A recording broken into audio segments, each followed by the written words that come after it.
Hello. All right, everybody. Let's get this party started. Can you hear me now? All right, excellent.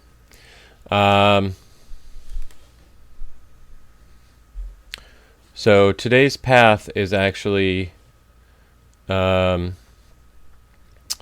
pretty significant change from all the previous paths that we've done. We're working on the path of Cheth now, which is the path in the Tree of Life that leads from Gebura to Binah. And this is moving from the universe as manifested to the universe as pre-manifested.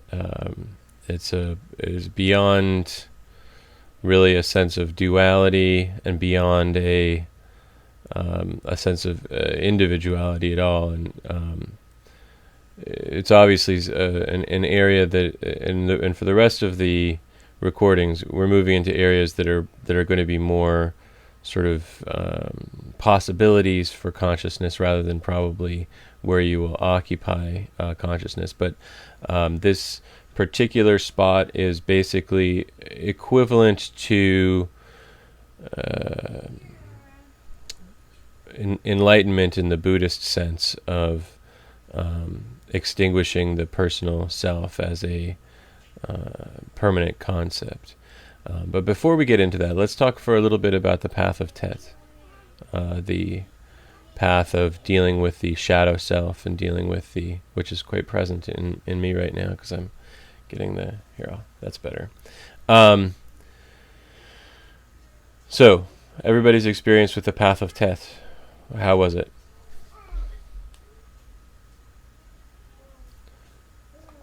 Looking up at the attendees, and it looks like we lost someone from that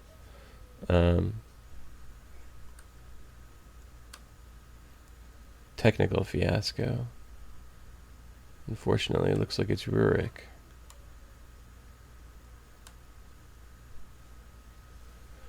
Alex says that the path of Cheth was life-changing.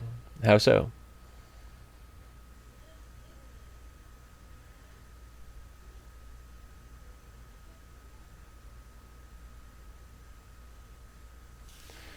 Robin says, first time I did it, when I met myself, I was huge. Not just large, but huge. After that, I was normal-sized again. And Alex is saying, just a second, I think he's going to be typing out some sort of manifesto of his experience. While you guys are sort of consolidating your thoughts, I want to talk to you for a sec about the new Hermetics Tarot project that's going on. A few of you have already made a contribution, and I appreciate it. Thank you very much, and I'm excited. It's actually been funded pretty well because a lot of people have sort of jumped in at the top end of the possibilities. So I mean, we've actually gotten to the point where all of the rewards are in place. So if you were to contribute $100 or more to it, you will get this the bonus tarot trumps that come from it, and you will be getting these Hebrew flashcards. And then you will be getting some recordings, although apparently the recordings are being pirated somewhere as well. But Juan says, sadly, I only vaguely recall the pathworking as the move kind of took me from daily practice and could not fit the pathworking into a proper schedule, and can only recall about the same as Robin, only that I shrunk in size to become my normal size from giant. Alex says, I really was able to embrace all that I am in the sense of all that I think is outside me, but is actually inside my consciousness, and I was able to come to a strong experience of chesed. Robin says, Jason, as you move closer to the screen, you are clearer to hear. I'm getting closer to the microphone then, so that's probably what that's about. Unfortunately, the light is over here on the other side, so when I move into the light, I move away from the microphone, and when I move away from the light, I move towards the microphone. It's a tremendous irony. Alex says, oddly enough, the path also resulted in my becoming a lot more reconciled to Crowley, although I still think he's unnecessarily hostile to Christianity. It's funny. There's a book written by Zena Schreck, who's actually the daughter of Anton LaVey, the person who started the Church of Satan, and she wrote a book called Demons of the Flesh, Left-Hand Path, Sex Magic. And it's actually an interesting book, and it contains some interesting stuff about Tantra in the East and, yogic kind of sexual practices.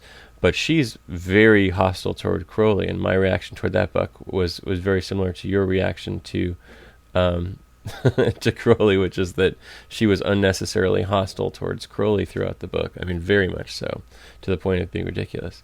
It's an out-of-print book, so unless you guys have a copy, don't worry about it.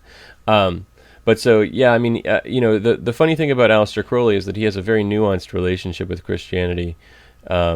If you study him carefully, he actually somewhat reconciles with Christianity in later parts of his life. The name of the book is called Demons of the Flesh, a guide to left-hand path sex magic or something like that. Yes.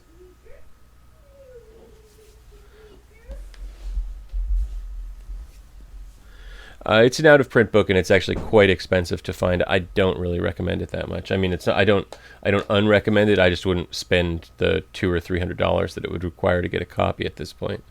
There is some interesting stuff in there, but I mean, you can find all of it elsewhere. Honestly, I mean, my book, Sexual Sorcery, contains, I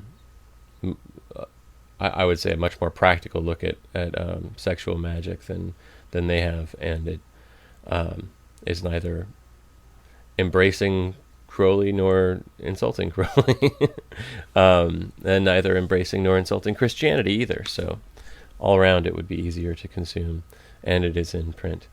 But so the path of Cheth, certainly it's one in which, the only real challenge is simply to not exclude things from it, and that's I think something that sounds like you guys did pretty well with, that the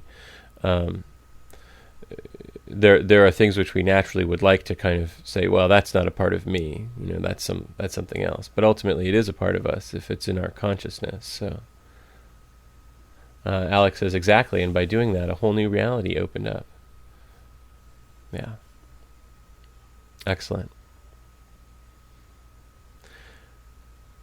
So if nobody else has any comments or questions on the path of Cheth, I will begin talking about the path of Cheth.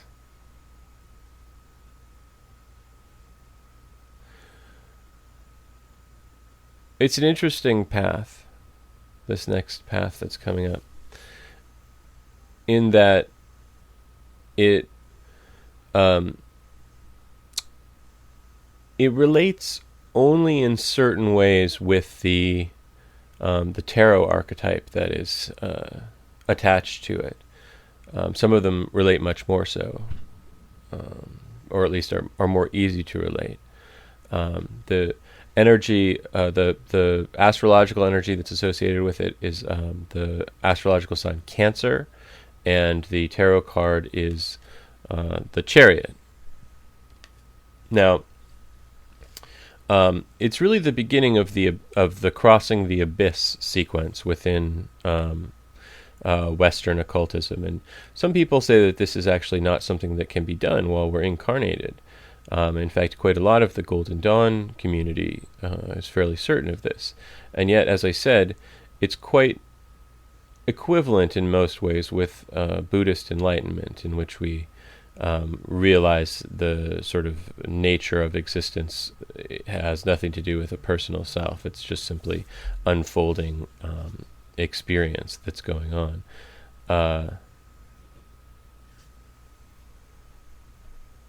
Kevin is saying that he's having trouble hearing this. I certainly am recording it, and my recording looks like it's good, so I'm not sure what's going on your end. I'm definitely seeing my my mic lighting up, so you might need to turn up your volume. Everyone's asking for a recording. I certainly will make that available to you guys. So the path of Cheth has to do with moving beyond the personal self into a space of non-self, into a space of emptiness, into a space of pregnant possibility, but without any sense of manifestation. And so, to an extent, this is represented by the card, but my new Hermetics tarot, I think actually, and it's nice that I actually have these somewhat available here, actually represents the image, I think, a little bit better of specifically what the path of Cheth from a spiritual perspective is all about. And you see there's a person who's kind of letting go of their duality and moving into this column of darkness rather than light, moving into a space of complete surrender. So, I mean, if there's a from a perspective of the other way around, we are moving forward from emptiness into creation. We're moving forward into that energetic space of Geburah. But from the mystical perspective, it's really a complete surrender and letting go of all of our conceptual frameworks, moving completely into the void, essentially, losing that personal pronoun altogether. So, are people hearing me at all?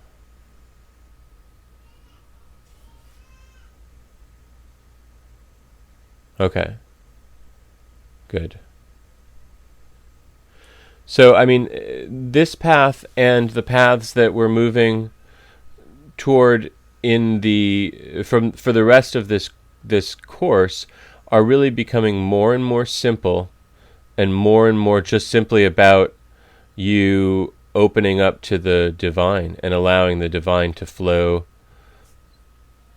into rather than letting the divine flow into you. That's not even correct. Letting yourself flow into the divine and letting go of yourself in that, and just letting go of your personality altogether, and just simply allowing the divine to be and becoming aware that the divine is the true reality. All of the stories that we have in our minds about who and what we are just that. They're stories.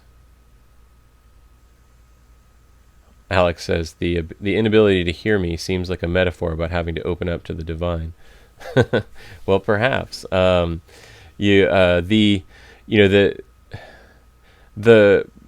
personal pronoun of I, the personal perception of this is mine and this is yours, this is the space that is my space and this is the space that is your space, it's a story. It's a fictional construct. We're all temporary things in a world that is constantly changing, and hurtling through space and transforming constantly. So all that we consider to be ours is just a momentary thing that we've collected, and it will return to being not ours, and will only have been ours for a blip in the universe's calculations of things.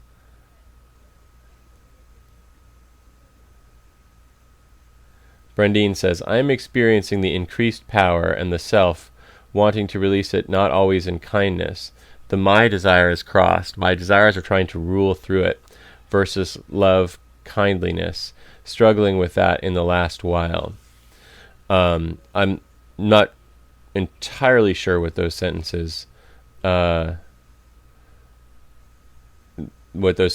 getting at, but are you saying that you're feeling that you have the ability to make changes in the universe, and you're wanting to do it in selfish ways. The thing is that there's always a balancing of these sorts of matters. That sometimes not instantly, but sometimes quite instantly. The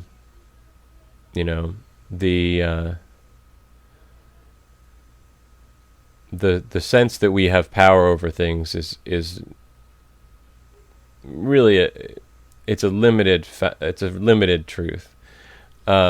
We certainly can make changes in things, and we certainly can make choices that influence the way things manifest and come about. But feeling like we're all powerful, or that our individual will is supersedes that of the universe, is actually moving in the wrong direction entirely. Alex says, I have an idea that this pronoun I is in a sense what is meant by the lonely tower of the abyss. Is that fair? I think that is fair to a large extent. The sense that we need to hold on to our fictional story about who and what we are and what our place is one of the things that holds us stuck in this limited sense of the universe. There's a lot of freedom that comes from accepting the fact that there just isness, and what I want and what this person wants are just sort of stories and things that are going on through things, and you don't need to fight or resist those things either. Brendine says, selfish desires, it serves you right, harshness that I'm not used to, but I know lives within myself. To an extent that may be, shadows coming in from that path of Pathworking that we've been doing, that you're experiencing some of your own shadow coming through, and that's fine. Like as I said, you don't need to fight it or resist it, as long as you don't let it, completely take over. Then you're kind of moving in the opposite direction of the one in which you'd like to be going. Accepting that things live within yourself isn't necessarily allowing them to, steamroller over your consciousness and take over completely. Although I think that is kind of a natural response at times to having that experience. Oh my goodness, there's a monster that lurks inside me, and just letting that monster out and seeing where it goes. One just has to be conscious of that process and not allow it to completely supersede anything else that's going on. With this path that we're moving into now, it's really about just letting go. It's a very simple story, essentially. And part of what's going on with it is essentially just, letting go of all of that, the good and the bad, and just allowing yourself to just flow into the pregnant abyss of possibility.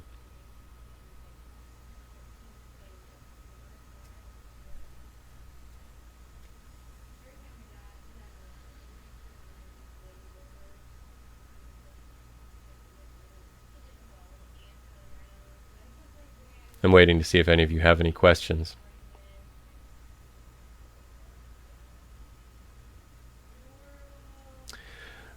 Well, Robin says, letting go of the good and bad, or simply accepting it as part of ourselves / the all.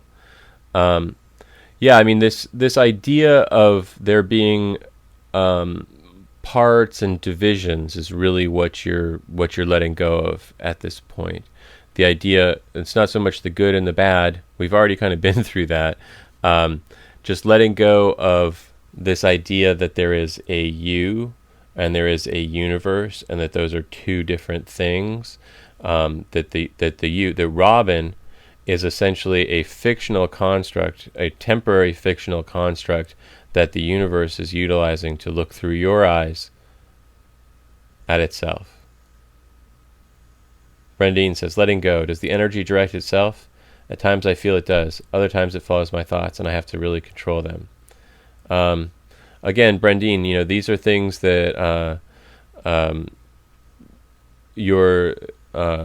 you're resisting aspects of your consciousness, and it's possible that certain aspects of your consciousness have been existing in the shadows for a long time, and they're coming forth, and they're coming forth with some strength and power, and it's not, what I would recommend is possibly flowing backwards down to, say, the path of Sadi, or one of the other ones that really deals with just sort of allowing things to flow and let go, and let yourself just kind of experience things, and don't try and judge or figure out which is the right or the wrong experience for you to be having, because I feel like that's where you're getting a little bit bogged down, is is it okay for me to be having this experience? And of course it's the experience that you're having, and it's okay. The only question is, are you going to allow that sort of angry energy that's kind of been sitting within you to control your expressions, or are you going to just allow it to flow into your consciousness, and since it's not meeting any resistance, just to flow out of your consciousness? Juan says, I do recall a few moments when the shadows that did appear phased into my being, and can recall a not joyful feeling, but something akin to it, maybe slight happiness, did leave me with a smile on my face when it did happen during that pathworking. So there are many different thoughts and experiences and feelings that flow through us at any time. And as we pay attention to ourselves, we notice that we run the gamut. At times we're angry, at times we're sad, at times we're joyful, blissful, sleepy, angry, frustrated, ecstatic, peaceful. All of these things flow through us, and there's a tendency for us to sort of say, oh, angry, I gotta avoid that one as much as possible. Oh, greedy, oh, that's a difficult one, I don't want to have that as much as possible. Sad, oh, that one's no fun. And there are times when these things need to flow through us. There are times when we grieve. There are times when someone does something that requires an angry response. Getting enslaved by those feelings is the challenge. Not so much them existing within you. Getting caught up in just outrage that we cannot function unless we express some rageful response to something that someone said or did or something like that. These are the things that cause us to run into problems. But I mean, for instance, Alex was talking about piracy, and I'd love to see the people responsible for that, have it taken down. Of course, I don't want that. So, I do feel angry about that, and feel like those people are not very nice and deserve to be punished in some way, or at least corrected. But I'm not going to let that, wreck my life. Brandine says, I like to spank someone, cross me and fire rises and the energy is more harsh to that person, not kind, softness, love, etc. A spanking. Maybe the person who you're connecting with needs to be spanked. Or, maybe some primitive urges in you have just been released by the fact that you're more open to your inner spaces, and you still need to kind of examine, whether that's the right response in the situation or not. But being conscious of it is always a good sign, that you're aware of that angry feeling. Most likely those angry feelings have always been there, you just haven't really noticed them, because you weren't really looking. Instead, you were just reacting to the environment and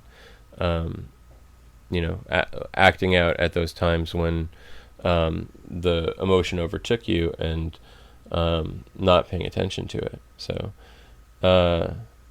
I wouldn't see it as a negative thing at all. It's actually a sign of greater self-awareness. And at times, we all get angry, and we all lose control of the instrument, and circumstances create violent urges. There's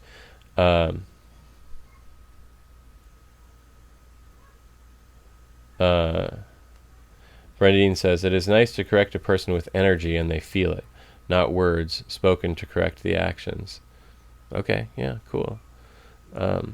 There's very few stories of enlightened masters that don't, at one time or another, expose those enlightened masters as having yelled at a person or gotten angry at a person. And sometimes it's the story is caged in that the enlightened master are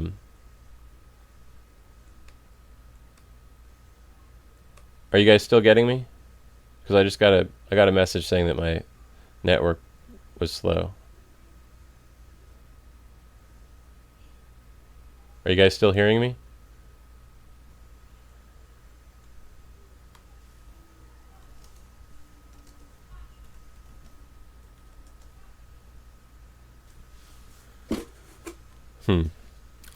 Well, hopefully it'll get less glitchy. Hopefully there aren't. I mean, I'm still being shown as having an excellent are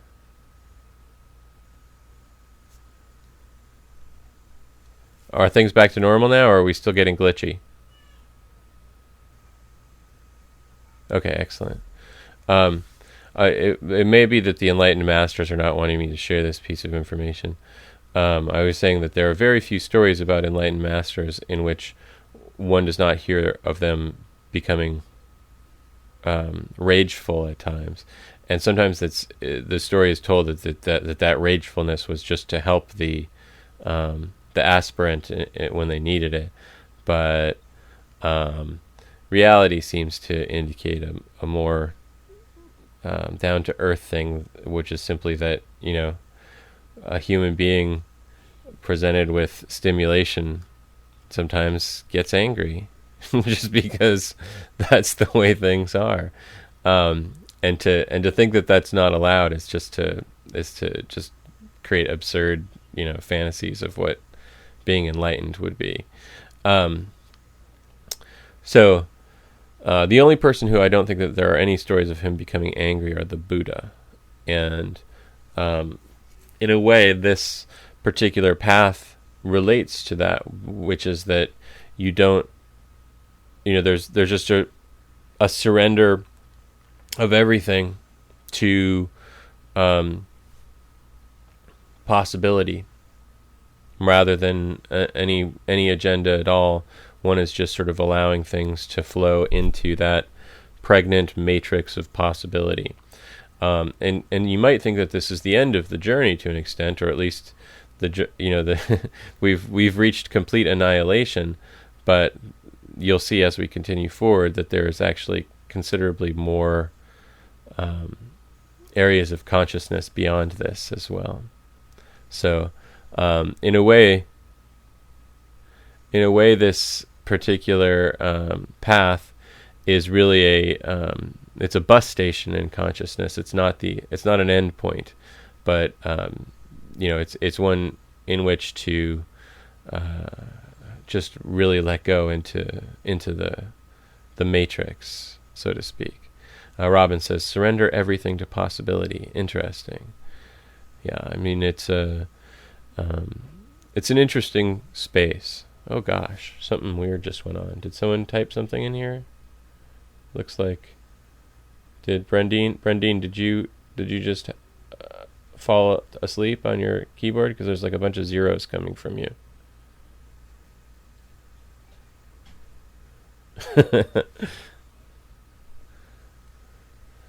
Is Brandine okay?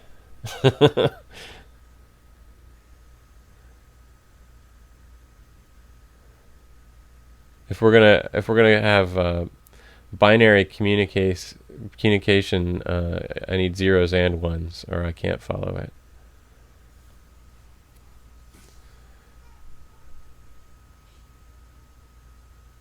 Oh, are you using a tablet? And so you were pressing it with your cheek or something? Anyway, I mean, we're going to continue getting together and having these classes, but I think you're going to see after this one that you're listening to today that largely these things are sort of self-explanatory from this point forward, because they're really experiential more than anything else. But I mean, the experience that I want you to have is attempting to see through the illusion of a personal self, see through the illusion of not your existence, not your perceptions, not even your experience, but the experiencer as a permanent self. I'd like you to try and experience that, whether that is a real thing or whether that is just an artifact of perception over time from a single perspective. Who is Juan? What does that even mean? Who is Brendine? Who's Robin? If all of the things relating to Robin's life were to disappear, Robin's as a perceptual point would still be there. But what is that perceptual point without all of that story?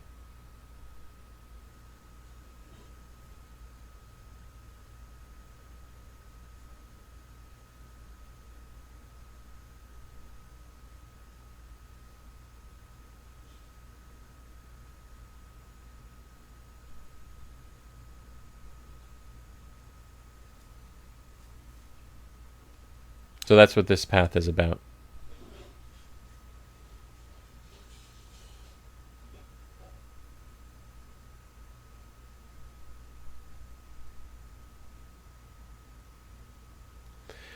If you're interested in reading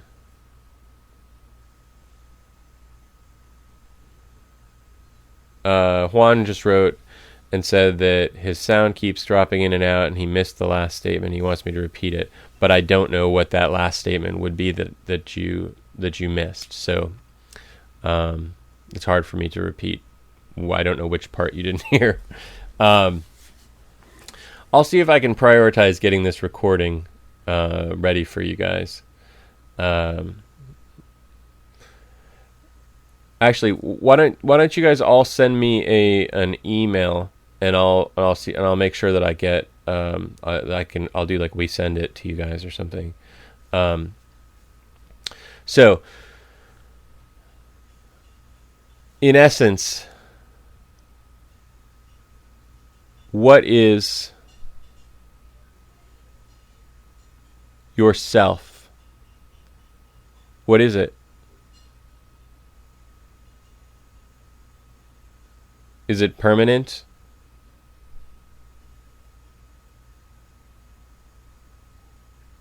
And I don't mean your consciousness or your thoughts.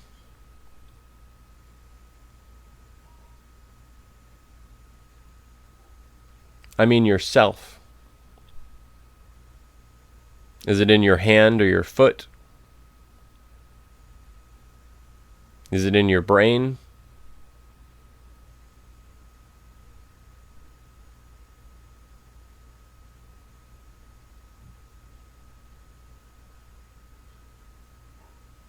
Robin says the self simply is ... question. Is it? Is it anything?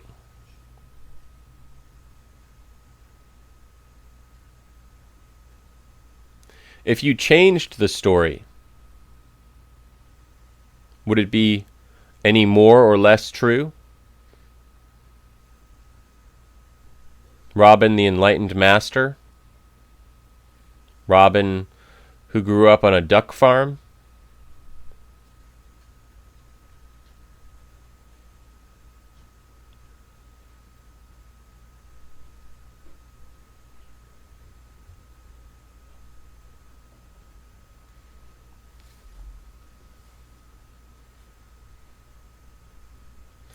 Brandine says the self is a part of universal consciousness. Juan says all one and the very same. Brandine says we are to be united with that I understand. No, yes, most of the time. Brandine, you're writing in some odd sentence structures today, Brandine.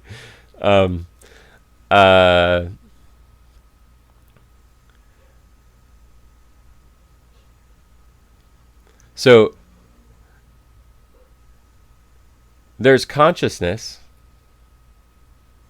sure, or awareness that masks as consciousness. How many choices do you really make, yourself, about things?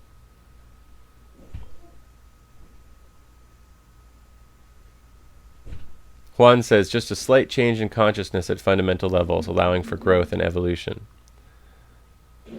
Robin says the self is within and without and simply is. So, I mean, what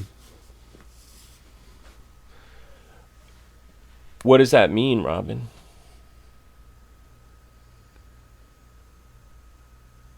What is the self that is without?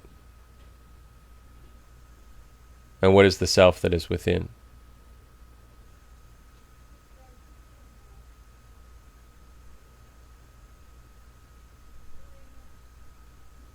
Robin says, when looking for self, I go within. I notice the without and know that it simply is. Okay, so would it then be fair possibly to say that when you look within, there actually really isn't anything to see? And when you look without, there really isn't a difference between the within and the without.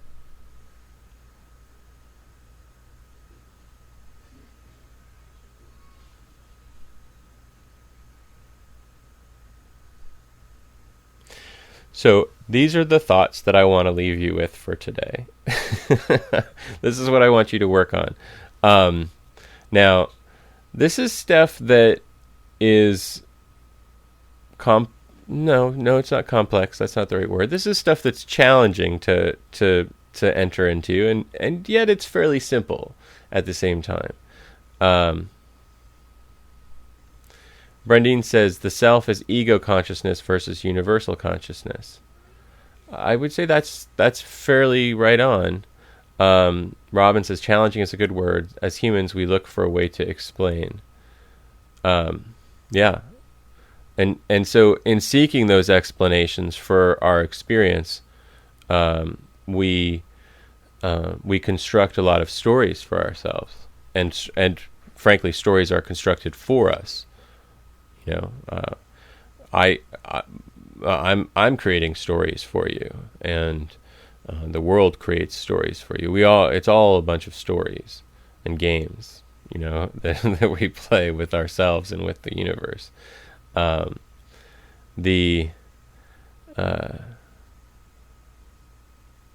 Experiencing just what is what the goal of all things really is. Let me look what Juan wrote, something a little long. Let me take a look at it. He says, we are our body and our environment, and yet at the very same time, we are not just the body, for the body has its own language and mathematics at a cellular level, as do the cells that make us up, so too with the world around us, and yet at the very core, it is all interconnected, one and the very same, a unique understanding at a subconscious level. Brandine says, sacrificing ourself is our ego desires versus oneness self. Robin says, I've gotten lost when creating the stories I have while seeking what for me is a correct path. And then she kind of smiles and winks. And she's got the winky smile going on. Yeah, I mean, you know, when we enter into a story, we almost invariably become lost. You know, we struggle with the with what is real and what is not real in the story. You know, we make decisions about ourselves that may be accurate or may not be accurate. We create limitations for ourselves. Now, Robin says, and each day provides a new story. Yes, absolutely. Now, what's interesting about this, the Sefer Bina, is that to an extent it represents limitation. It represents the first area of field in which we move from absolute possibility into an arena of possibilities. So it's not, although it's a void to an extent, it's not without meaningful possibilities. We're still operating within a universe that's manifesting. So there's a sense of things kind of coming together and becoming actually somewhat restricted within Bina. Brendine says, the goal is to enter into universal self, knowing we are connected to all, and what happens to all is what happens to us. Yeah, I mean that's a very beautiful understanding to be in. Certainly, that's what we call a global consciousness, in which we realize that if we, throw our wrapper on the ground, ultimately we're hurting ourselves in the long run, because it's going to turn into various toxins in the environment that are going to come back into the food, and also it's going to affect other people, and other people are going to have their lives impacted, and that ultimately reflects back on us and on all of our future generations of offspring and whatnot. And that awareness is certainly valuable, but ultimately it's still confined to the self, and so a universal awareness as a complete vision is much less it has much less content in it than that, realistically speaking. Much more just sort of open-ended awareness of things without feeling like there's what happens to all is what happens to us. All that is no longer in focus, and no longer needed to be focused upon, because there is no us and them, and you know what I'm saying. There's just simply being, and Brindusa says, we are a divine part of the source of light. When we understand that, we will see the fight between the body and consciousness and soul consciousness that always is in the daily dual reality we operate. So basically, Brindusa, you've been very quiet today. I didn't even realize you were here.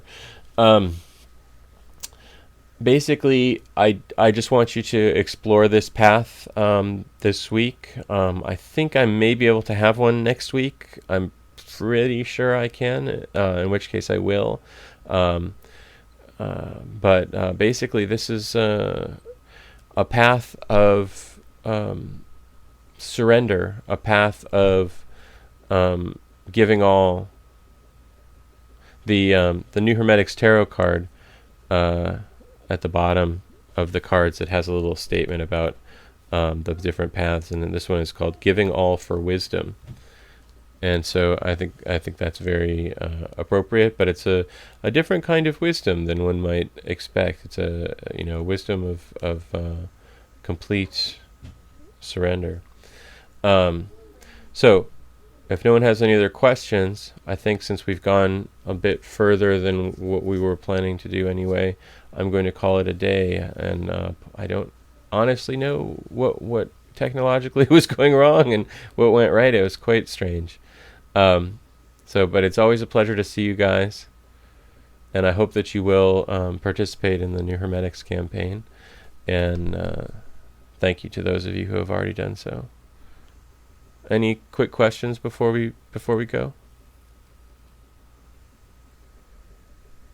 I'll see you guys soon.